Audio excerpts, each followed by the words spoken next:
ఇక కాలం లేక నీళ్ళు లేవు, కలిగొడ చెరువు నీళ్ళు తీసేసిర్రు. మళ్ళీ ఈ కాలువ నీళ్ళు ఇడుచులు లేదు. రైతులకు ఎట్లాగూ పొలాలు ఎండిపోతాయి. కలిగొడ చెరువు ఇంత ఉంటే ఆధీనమే. ఇక ప్రభుత్వం ఎట్లా అయినా ప్రజల్ని ఆదుకోవాలి. రైతుల గోసవిడు ఇక పొలాలు ఇట్లా ఎండిపోయినాయి.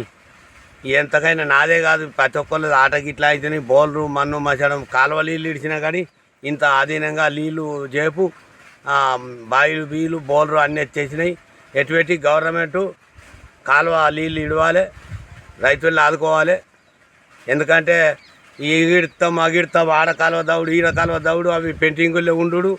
ఇప్పుడు 10 ఏళ్ళు 15 ఏళ్ళకి వచ్చింది. ఈ రుద్రంగి ఎడారి భూమిగా ఉన్నది. ఇక దీన్ని ఆదుకునే నాదులు లేడు. దీనికి ఎటువంటి ప్రభుత్వం ఏదన్నా స్పందించి పని చేసి పెట్టాలి. నీళ్ళు వచ్చే ధరణ వేయాలి. ఏది కలిగొడ చెరువు కూడా చెల్ది పని చేసి నీళ్ళు ఆగేటట్టు చూస్తేనే రైతులకు ప్రతి వాళ్ళకి ఇప్పుడు కొచ్చగుట్ట కానీ ఇక్కడ కానీ అక్కడ కానీ అది భూమి డౌన్లో ఉండి అటే నీళ్ళు పోతాయి కాబట్టి ఆ నీళ్ళు మొత్తం తీసేటట్ల నీళ్ళు అన్నీ వెళ్ళిపోయినాయి. ఎంత పెట్టి గవర్నమెంట్ ఆదుకోవాలి. నీళ్ళు లేక ఇక పొలం ఎండిపోతే 2 ఎకరాల పొలం ఎండిపోతే ఎట్లా మేపుతున్నాయి. ఇక ఆవులు కట్టేసినా ఏం చేయాలి మరి. ఇక ఆ పరిస్థితి ఉన్నది. ఇక అవి అన్న మేపుతున్నాం గడ్డి లేక.